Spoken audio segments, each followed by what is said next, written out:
Hello बच्चों, आइए दिए गए प्रश्न को समझते हैं।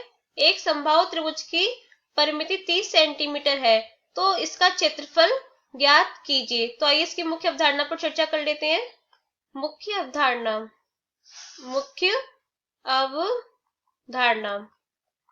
तो सबसे पहले समझते हैं कि समबाहु त्रिभुज क्या होता है। समबाहु त्रिभुज ऐसा त्रिभुज होता है जिसकी तीनों भुजाएं बराबर होती हैं। जैसे कि हमारे पास एक समबाहु त्रिभुज है, ये एक त्रिभुज की रचना कर ली हमने, जिसका हमने नाम दे दिया ए बी सी। समबाहु त्रिभुज की तीनों भुजाएं बराबर होती हैं, तो यहां से हम लिख सकते हैं ए बी बराबर बी सी बराबर ए सी। वो क्या होता है? समबाहु त्रिभुज होता है। समबाहु त्रिभुज। समबाहु त्रिभुज का परिमाप का सूत्र क्या होता है? समबाहु त्रिभुज का परिमाप, समबाहु त्रिभुज का परिमाप, परिमाप होता है बराबर 3 गुणा भुजा।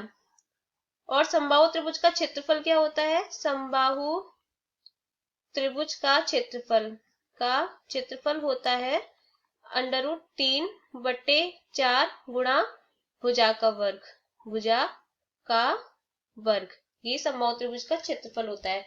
तो आइए, हमें प्रश्न में क्या दिया हुआ है। हमें प्रश्न में समबाहु त्रिभुज का परिमाप यानी कि परिमिति, परिमाप और परिमिति एक ही बात होती है। तो कितनी दे रखी है हमें?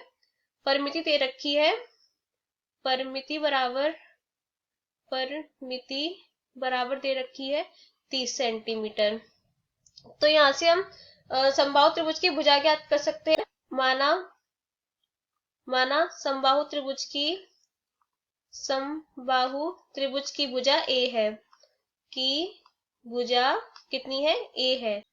तो यहां से हम लिख सकते हैं समबाहु त्रिभुज की परिमिति अथवा परिमाप 3 गुणा भुजा होता है। तो 3 गुणा ए बराबर 30 सेंटीमीटर। तो यहां से ए कितनी निकल आएगी?